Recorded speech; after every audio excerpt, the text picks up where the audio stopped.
Do not disturb.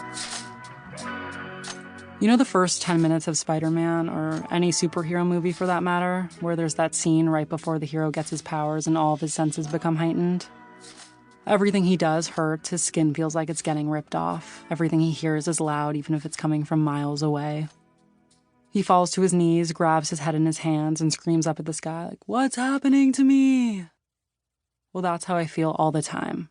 Perpetually facing that moment of accumulating powers but without ever getting them.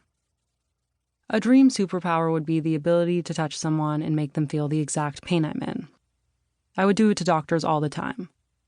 "Am I okay? Do you feel this? What is this pain?" I'd plead as I touched the doctor's arm.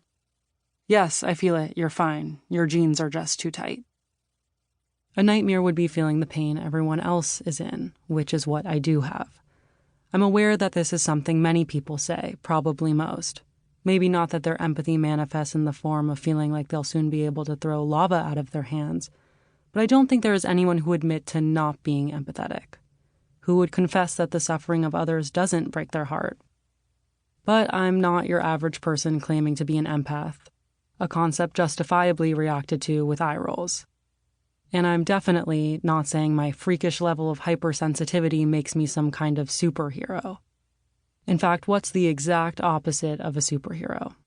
An incompetent, cowardly loser? Yeah. Okay, that's me. That is exactly me. It's strange when everything in the world emotionally affects you and none of it literally affects you at all. But alas, my body thinks I'm a method actor and I must experience every feeling I read about or see, from burning alive to getting a brain freeze. Even human suffering in PG-rated movies can incite mental disturbance and nausea for hours, sometimes days. I'll feel like I'm going to pass out from seeing a woman get a corset laced up in a period piece. As a kid, I had to stop reading Little Women the second Beth got scarlet fever. When my mom asked me why I couldn't finish it, I told her the girl being sick freaked me out too much. "Oh, it freaked you out reading about scarlet fever? Imagine having it, Cazzie." I am imagining it. That's the problem. By this point, my friends and family have all gotten used to my hypersensitivity. They'll continue on with their conversation as if nothing is happening, already moving on to a new subject as I pace, inhale for 5, exhale for 5, get into a fetal position on the floor, and hold my numbing feet, all from hearing the word tingle. I'm still mad at my ex-boyfriend for thinking I could handle the Amanda Knox documentary, even with my face buried in his armpit and a pillow over my ears. He was equally mad at me for the lasting impact it had. Sorry, I'm not a robot.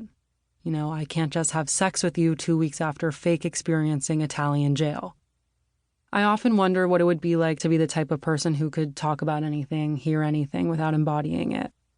But for me, the world is 13 Reasons Why, and I am a triggered, unhappy teen. Given this hypersensitivity, I'm better off staying at home. I know that if I go out into the world, I'll see things that will disturb me forever. Yet, I'll go on the internet from the comfort of my own bed and willingly expose myself to my worst nightmares on a regular basis. Sights that are thousands of times more haunting than anything I could find outside or in a movie. On your phone, there is no safe place. And I can't stop looking at my phone. The internet is just one constant onslaught of unpredictable misery. You never know what will pop up right in front of your eyes. At least 17 dead. These parents kept their 12 kids in captivity for years. Person dies from eating a sandwich. Holding a book is the new bag according to these models. This baby dolphin died while being passed around for selfies by tourists. Blank flaunts taut tummy. The U.S. government lost track of nearly 1,500 immigrant children. 20 times Justin and Hailey Bieber were couple goals. The mind-numbing headlines and terms float around my brain like a never-ending carousel. And you'll never believe what happened next.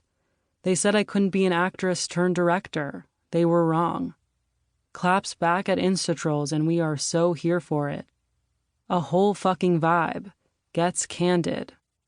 If only I could force myself to throw up all of the words, usernames, videos, tweets, and photos I just ingested, I could feel normal. Bulimia for phone use.